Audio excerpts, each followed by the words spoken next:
안녕하세요. 크립토 노마드입니다.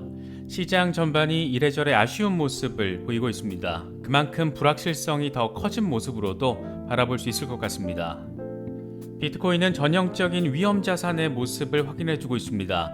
디지털 골드의 특성 강화를 기대하고 있는 우리 같은 사람들이 보기에는 여러모로 아쉬운 상황인데, 전쟁 리스크의 스태그플레이션 우려가 가중되다 보니까 흐름 자체가 눈치 보기 패턴을 이어가고 있는 것 같습니다. 먼저 러시아 우크라이나 전쟁 상황은 아주 긍정적인 호재는 전해지지 않는 가운데 러시아에 대한 제재는 연일 강화되고 있습니다. 그래도 미국이 러시아와 직접 전쟁은 없다, 이런 입장을 강조하고 있는 부분은 다행이라면 다행이라고도 할 수 있는데, 유가 인상으로 상징되는 인플레이션과 최근 급격한 우려점으로 지목되고 있는 스태그플레이션이 큰 화두로 떠오른 상태입니다. 아마도 지금쯤 미국 연준 의장은 참 골머리를 앓고 있을 것 같습니다. 분명히 금리를 인상해야 하는 상황인데 하루하루 새로운 우려점들이 더해지고 있고, 월가에서는 대놓고 경기 침체, 스태그플레이션 이런 것들을 무기 삼아서 연준을 압박하고 있는 모습을 보이고 있습니다. 3월 16일 한국 시간으로는 17일 새벽 3시 연준의 FOMC 회의 발표가 나올 때까지 좁은 범위에서 오르락내리락거리는 횡보 상황은 지속될 수밖에 없지 않나, 그런 생각이 들기도 합니다.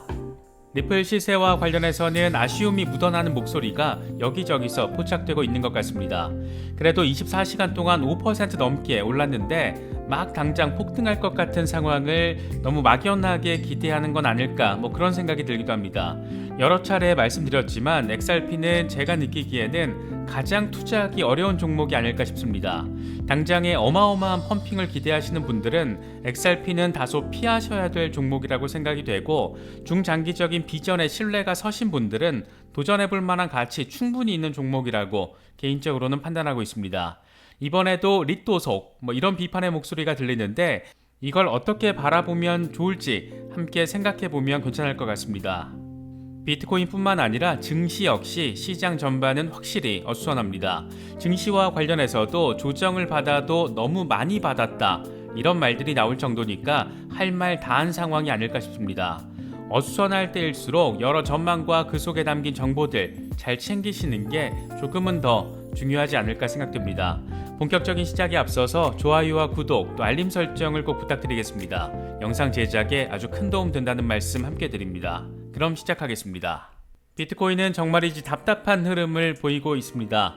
전쟁 리스크의 금리 인상 불확실성에 이런저런 이유들로 인해서 비트코인은 좁은 박스권에 제대로 갇혀 있습니다.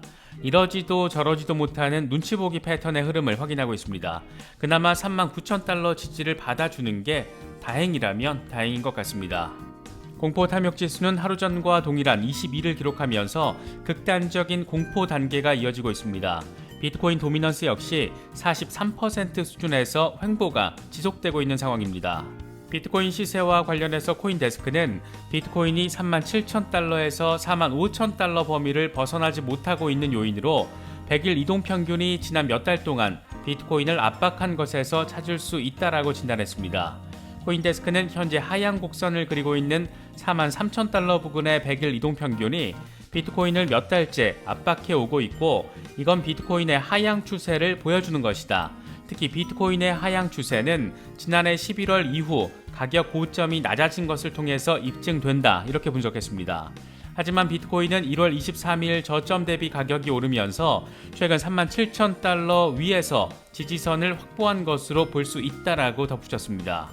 코인텔레그래프의 기고가 라케시 우페드히에는 비트코인 황소 세력은 3월 11일 다시 가격을 이동평균 위로 밀어 올리려는 시도를 하고 있는데, 이건 황소 세력이 하락세에서 매수를 하고 있고 곰 세력이 랠리에서 매도한다라는 것을 의미한다라고 진단했습니다. 그러면서 현재 이동평균과 RSI 등을 보면 수요와 공급이 균형을 이루고 있는데, 이 균형은 매수 세력이 42,594달러 위로 가격을 밀어붙이고 유지하면 구매자에게 유리하게 바뀔 수 있다. 이렇게 되면 비트코인은 45,000달러 수준까지 상승할 수 있다. 반면 가격이 하락할 경우에 곰 세력은 37,000달러의 즉각적인 지지선 아래로 끌어내리려고 할 것이다. 이 수준이 무너지면 채널의 지지선까지 후퇴할 수 있고, 이 아래에서 종가 마감을 하면 하락세가 재개될 가능성은 높다라고 할 수 있다. 이렇게 전망했습니다. 비트코인을 이렇게 모호한 박스권으로 가둔 것은 물론 전쟁 리스크와 금리 인상 이슈 때문입니다. 한마디로 하면 불확실성이 커졌기 때문입니다. 먼저 우크라이나 사태는 대체 어떻게 전개되려고 이러는지 도통 감을 잡을 수 없는 모습 보이고 있습니다. 일각에서는 전쟁이 발생하더라도 러시아가 감당해야 할 하루 전쟁 비용이 우리 돈으로 25조 원 수준이기 때문에 일주일 이상 이어지기 어려울 것이다. 이런 다소 현실적인 전망이 제시되기도 했었는데 지금 돌아가는 상황을 보면 모호성이 너무 짙지 않나 그런 생각이 들기도 합니다. 일단 협상 상황은 사실상 교착 국면에 접어든 모습입니다. 세 차례 협상을 벌이긴 했지만 인도주의적인 측면과 관련해서만 초점이 어느 정도 맞춰졌을 뿐 가장 중요한 쟁점인 휴전과 관련해서는 사실상 전혀 성과를 이끌어내지 못했습니다. 양국 외무장관이 만나서도 입장 차이만 확인했을 뿐입니다. 물론 푸틴 대통령이 우크라이나와의 협상에서 긍정적인 변화가 있다 이 같은 멘트를 날려주긴 했지만 뭘 가지고 이런 말을 하는 것인지도 불분명하고 기본적으로 서방에서 다소 회의적으로 바라보고 있습니다.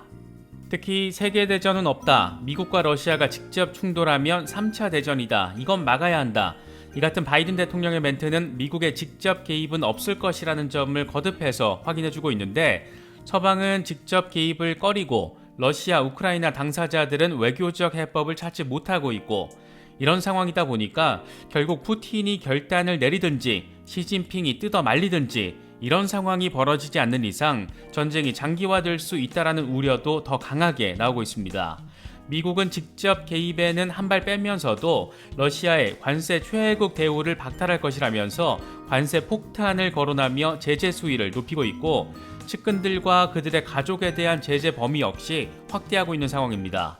뭔가 예측 자체가 어려운 상황, 당연히 시장에서는 불확실성으로 받아들이고 있습니다. 없었던 불확실성이 아주 강력하게 이렇게 등장을 하면서 미국 연준도 꽤나 골치 아플 수밖에 없는 상황에 직면해 있습니다. 인플레이션도 짜증나는 상황인데 경기 침체에 대한 우려와 월가의 압박이 이어지고 있기 때문입니다. 일단 총대를 맨 건 골드만삭스였습니다. 골드만삭스는 올해 미국의 경제 성장률을 기존 2%에서 1.75%로 하향 조정했고 경기가 침체로 빠질 가능성도 35%로 높아졌다라고 진단했습니다.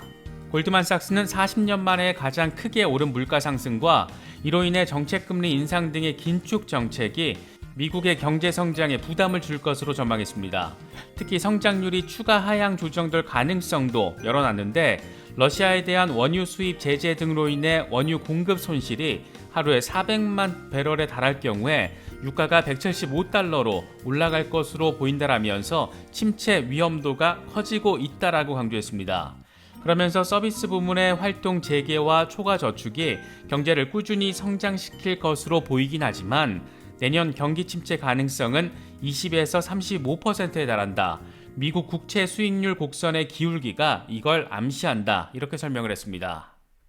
경기 침체의 신호탄이자 결정적인 뇌관, 당연히 유가 상승 이슈입니다. 특히 이게 서민들 삶에 아주 직접적인 영향을 미친다라는 점에서 우리가 직접 감당해야 하는 현실이기도 한데 국내에서는 휘발유가 1리터에 2,000원을 돌파하고 미국에서도 갤론당 4달러를 넘어섰습니다. 일부 지역에서는 5달러가 넘는 곳까지 등장했습니다. 보통 미국에서 휘발유 4달러는 나름의 공포심리를 담고 있는 수치이기도 한데 이건 지난 2008년 금융위기 때 찍었던 고점이었기 때문입니다. 지금 상황 자체가 이 또한 지나가리 이런 마음으로 편안하게 관망하기 어려운 그런 상황이라는 점을 분명하게 느낄 수가 있습니다. 이렇다 보니 미국 연준 입장에서는 골머리가 될 수밖에 없습니다. 일단 3월 FOMC 회의에서는 0.25%포인트 인상이 거의 기정사실로 인식되고 있는 그런 상황입니다. 하지만 인플레이션의 무게가 더 실릴 경우에는 0.5%포인트 인상도 이뤄질 가능성이 아예 없는 건 아니고 이럴 경우에는 자본시장은 한바탕 폭락을 단기적으로 경험할 가능성이 무척 높습니다. 반대로 경기 침체에 방점을 찍어서 예상대로 0.25%포인트 수준의 인상을 하거나 아예 전격적으로 금리 인상을 미루거나 이런 상황이 벌어지면 자본시장은 단기적으로 안도 랠리를 할 가능성이 상당히 높습니다. 이런 결과는 한국 시간으로 3월 17일 새벽 3시쯤 확인될 예정인데 아무래도 비트코인이든 증시든 이때까지는 별다른 모멘텀을 받기 어렵지 않을까 그런 전망들이 많이 나오고 있습니다.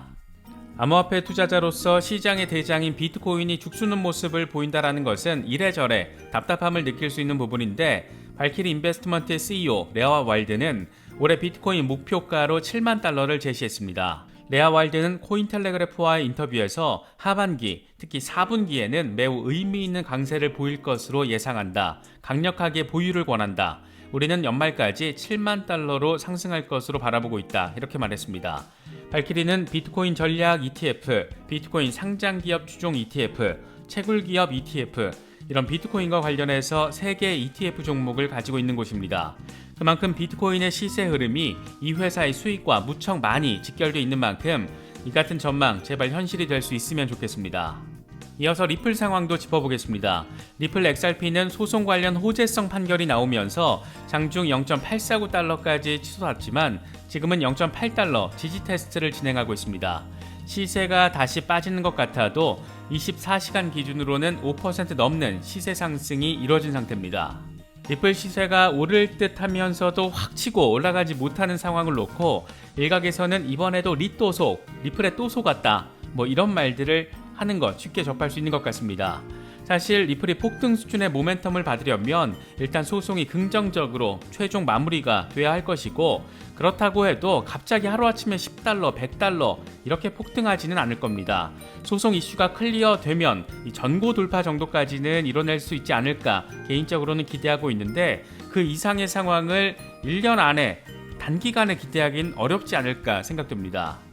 사실 시세를 정확하게 예측한다라는 것 자체가 불가능하겠지만 리플이 지금 국경 간 송금 생태계를 매우 빠르게 확장해 나가고 있고, CBDC가 각국에서 도입되고 있는 단계이고, 추후 스위프트와 관련해서 리플이 대안제 또는 보안제 정도로 거론이 되고 있고, 이 같은 상황을 바라보면 2년에서 3년 뒤에는 지금과는 전혀 다른 수준의 시세를 형성할 가능성은 확실히 높다라고 생각됩니다. 저뿐만이 아니라 많은 사람들이 이런 부분에 대해서 전망을 제시하고 있습니다. 결국 XRP가 맥시멀리스트들의 말처럼 엄청난 수준의 폭등을 겪기 위해서는 1년일지 3년일지 그 이상일지 그건 모르겠지만 의미 있는 수준의 시간이 필요하다라고 볼 수 있습니다. 단기적으로는 소송만 일단 잘 마무리가 되면 2018년 1월의 고점이었던 3.3달러 수준까지는 충분히 가능하지 않을까, 이런 기대를 가지고 있지만 그것도 소송이 잘 마무리된다라는 전제가 깔려야 합니다. 이번에 리플이 반등세를 보인 것은 법원이 핵심 쟁점과 관련해서 리플의 주장을 받아들이는 액션을 취했기 때문에 시세가 꿈틀거린 것이지, 이런 상황만 놓고 갑자기 하루아침에 10달러 폭등, 100달러 폭등 이런 걸 기대하긴 좀 어렵지 않을까, 그런 생각이 들기도 합니다. 혹시라도 리플 단타 쳐서 수익 내고 싶다, 이런 생각을 가지고 계신 분들이라면 리플 말고 빗썸 등에서 펌핑이 이루어질 만한 종목 찾아보시는 게 훨씬 더 효율적이지 않을까 생각됩니다. 여러 차례 말씀드리지만 개인적으로 리플은 확실히 투자하기 간단치 않은 종목이라고 생각합니다. 동시에 의미 있는 시간이 지나고 나면 이 시장의 끝판왕 수준으로 역할을 할 가능성도 높은 종목이라고 바라보고 있습니다. 이미 중장기 계획으로 투자하고 계신 분들은 상관없겠지만 신규 진입을 노리고 계신 분들은 이런 특성들 잘 고려해서 살펴보시면 좋을 것 같습니다. 신규 진입 타점과 관련해서는 존 디튼 변호사의 트윗이 어느 정도의 시사점을 안겨주는 것 같습니다. 그는 이번에 리플이 반등세를 보이자 이렇게 트윗을 날렸습니다. 내게 있어서 되게 웃긴 건 사람들이 XRP가 0.85달러일 때는 쳐다도 안 보다가 1.85달러를 찍으면 사게 될 거라는 점이다. 개인적으로도 동의가 되는 부분입니다. 이래저래 다소 답답한 시기가 지나가고 있는 것 같습니다. 여러 소식들 잘 참고하실 수 있으면 좋겠습니다. 이번에 준비한 영상은 여기까지입니다. 영상이 도움이 되셨다면 좋아요와 구독 또 알림 설정을 꼭 부탁드립니다. 영상 제작에 아주 큰 도움 된다는 말씀 함께 드립니다. 언제나 성투하시기를 기원하겠습니다. 시청해주셔서 감사합니다. 지금까지 크립토 노마디였습니다.